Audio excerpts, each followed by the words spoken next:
national champion, and he's done both. Martinsville is a special place, and because those who run the short tracks and everything, that's a gym that they really want to have, and you could tell when Mike Looney talks about that. I mean, he just brightens up. He does, and that is something that is his goal. That is a target for him, and I just wish him the very best because I think he's just a heck of a guy. He's a great race car driver, and we'll be hearing a lot from Mike Looney. Yeah, he's won it before, and you can hear it in his voice that God willing, we do end up racing that Valley Star Credit Union 300. He wants to go for that second grandfather clock again, but you always remember your first, and I'll never forget it.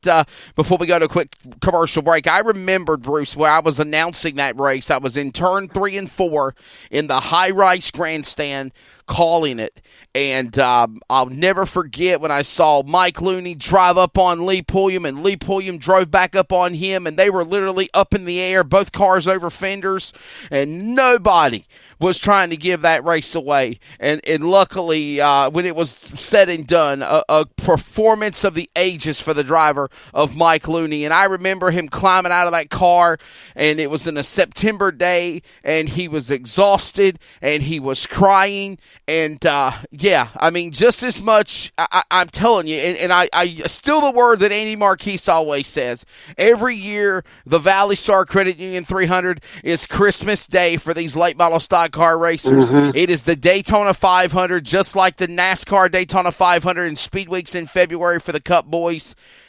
You want to win that race. Mike Looney, always a great guy, a pioneer of motorsports. Always appreciate what he does. When we come back, we're going to talk to David McGee, NASCAR, Bristol Motor Speedway. Coming up in less than a month, July 15th on a Wednesday night, NASCAR from Charlotte Motor Speedway moves the All-Star race to Bristol Motor Speedway.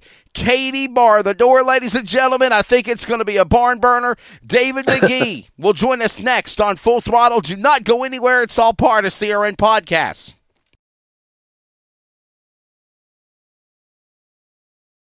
Hey, this is Trace Nye with CRN. Hey, I wanted to give you an update about Unforgettables.com. Again, that's Unforgettables.com. They are offering a special Father's Day weekend special. If you go to their website at Unforgettables.com, type in the code CRN20. Again, that's CRN20. With that code, you'll receive a 10% off your entire order. Again, CRN20. All you got to do is go to Unforgettables.com. They specialize in hand-painted baseballs and baseball gifts. So once again, head over to Unforgettables.com. For Father's Day, type in CRN20 and you'll... Looking for a life insurance company that specializes in what you actually need? Protection. Call Danny today with Symmetry Financial. Danny is certified in all 50 states, which means Symmetry Financial is not limited and has over 30 companies to choose from. Symmetry Financial has proved time and time again that their options and pricing is just better than the rest. Give Danny a call today at 828-994-1681 to see how Symmetry Financial can make life simple.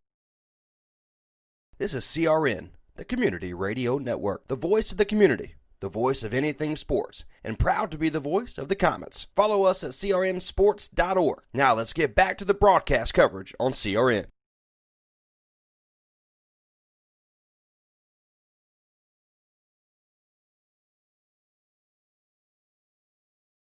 Now back to live coverage on the CRN Sports Network.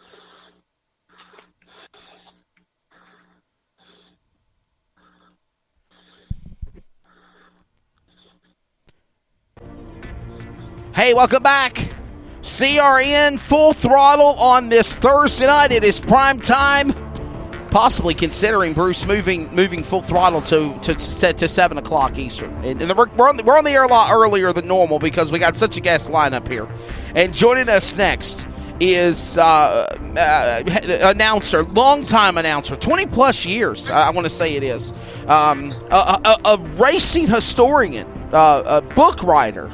So many cool things he does in the volunteer state. Dave McGee. Been a while since we've talked and worked together. How you been, my friend? And welcome to Full Throttle, sir. Thank you, Wesley. I appreciate that. I have been getting by in this crazy world that we live in now, but really excited to hear engines roaring again. It's a nice change from what we had back in the spring. Definitely the things somehow trying to come back to normalcy. By the way, what a show for the Food City 500 at Bristol a couple of weeks ago. I mean, you couldn't have painted a better picture. The only thing missing was 170,000 screaming fans. Man, I'm telling you, we hate that we did not have our fans there because it was a phenomenal Bristol race. Great action right to the end. It looked like Denny Hamlin had things well in hand, and lo and behold, he didn't. And then it looked like Chase Elliott maybe was going to get it, maybe Joey Logano, and Kyle Busch. Just the way it unfolded, it was so dramatic. Yeah, and Kyle Busch, they all bounced off the wall, and out of nowhere, here comes Brad Keselowski. Just, I'll dive to the inside. I'll take it away. So, absolutely. So yeah, for We've sure. We've seen that before, though, haven't we? We have, man. We have definitely. That's Bristol. It's Bristol, baby. It's Bristol, baby. It's Bristol, baby. Hey, by the way, I know that Dale Jr. come up with that famous line, but I mean, I think those three words essence truly in the NASCAR and even just racing community of what special Bristol Motor Speedway is. Yeah, I don't think there's any question about that. I told a writer for one of the Washington papers a while back that, Bristol is known by its first name. It's kind of like Elvis. You don't have to – all you have to say is Bristol, and everybody knows exactly what you're talking about. And I think what Junior said that night and the emotion that he said it with just really encapsulates everything that makes Bristol great, and it makes it, the most popular track on the NASCAR circuit and why we love it so much because of it means so much to win here. I mean, it's so important. I mean, you look at the guys who have won here, the guys who've had the greatest success, they're in the Hall of Fame. That's right. Mm-hmm. You talk Dale Sr., you talk about Darrell Waltrip, you talk about Rusty Wallace and Cal Yarborough and on and on and on. And, for Dale Jr. to be able to put his name next to them in that win column, it meant a lot then, and it means a lot to this day to him, I know. So they announced on Monday the 36th running of the NASCAR All-Star Race, which has only been moved one time from Charlotte to Atlanta Motor Speedway back in 1986. The first race was 1985, moved in 1986 to Atlanta Motor Speedway. Then they brought it back to Charlotte. Then they started running under the lights in 1992. We'll all never forget one hot night with the great late Davey Allison and Earnhardt and Kyle Petty. And now, Bristol, the All-Star Race. Man, what can you say to describe what we're going to see? Bristol, the All-Star Race, no points, $1 million to the winner, and short track racing at its finest. How do you describe this, David McGee, what we're going to see July 15th? I think it's on is probably the best way to describe it because anybody that's in the field, and I don't care if you're running 15th in the field, with 5 laps to go, you've got a chance to win because there's a really good chance that some of the cars in front of you are going to get taken out, and they're not going to see the checkered flag. No, that's right. That's right. And it's short track racing, and I love the fact, gentlemen, that it's midweek. I love that it's going to be on a Wednesday night. Prime time, baby. Prime time. Green flag at 8:30 at night. It's going to be absolutely phenomenal. Everything that makes Bristol, I think, is going to come out in this. However, the format's going to be, that's yet to be determined, and I think that's going to have a big key in how this all plays out. I'm expecting that we'll probably have a fairly short final segment, and that's probably going to be just absolute hand-to-hand combat. Yeah. I think it's amazing. The things that Bristol has been able to do. I mean, they got obviously the Cup guys that run there, and the Cars Tour has started to run there here in the last couple of years, and But then the amazing thing, and I know this is a full throttle deal, but then y'all changed the whole infield and played a football game, a college football game, right there at Bristol, and I just think that's amazing because this shows that Bristol has a vision, and it goes beyond everything. And there's no limits to what Bristol can do. And I think it's just a tribute to everybody there at the track. Well, excuse me, I couldn't possibly agree with you more. Our event staff, our operations department, our communications department, the marketing people, I mean, everybody there is absolutely the best in the business. And when they come together, I mean, Bruton Smith had this vision for this football game 20 years ago. That's right. And so many people said, oh, that'll never happen. You can't do it. It's too complicated. You know, the universities have got to sign off. The NCAA's got to, all these things have to happen. Well, lo and behold, you know, Jerry Caldwell took the bull by the horns, and we checked every box, and we had almost 160,000 people watching a football game on a Saturday night on primetime TV. Oh yeah, and it was unbelievable. Even for those of us who have been around there and seen the growth and seen all the things that have happened there, that night is still a spectacle that I will never forget. It was an amazing thing to watch. It was amazing, and I kind of talked to or sent Wesley a little a messenger, and you know, it wouldn't be beyond the scope of things to see maybe a college bowl game one day get played there. Maybe you know, they call the Bristol Motor Speedway the Soup Bowl. Well, there you go. Put down your brand of soup in the bowl at Bristol. I think that'd be an awesome thing.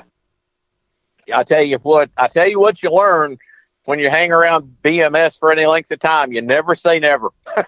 Yeah, that's right. A lot of cool things things. happen. A lot of cool things at Bristol Motor Speedway. Yeah, for sure. I mean, you got the NASCAR All-Star Race going to be scheduled for July 15th, 2020. The only thing I'm wishing, you know, Dave, and I was talking with somebody about it the other day, I wish that they would take it off of FS1 and they'd put it on Fox Sports Television. Yes. I wish they would put it on network TV to let everybody see network primetime.